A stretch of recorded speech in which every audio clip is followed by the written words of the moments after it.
Sakal Gunarnavasha Vande Guru Sri Charanaravindan.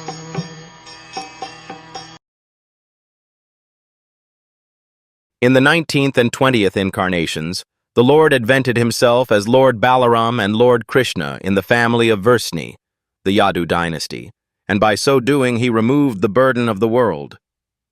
The specific mention of the word Bhagwan in this text indicates that Balram and Kṛishna are original forms of the Lord. This will be further explained later. Lord Kṛishna is not an incarnation of the Purusa, as we learned from the beginning of this chapter.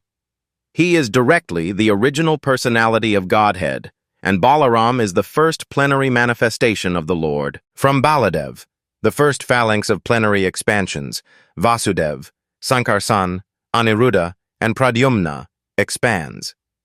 Lord Sri Krishna is Vasudev, and Baladev is Sankarsan.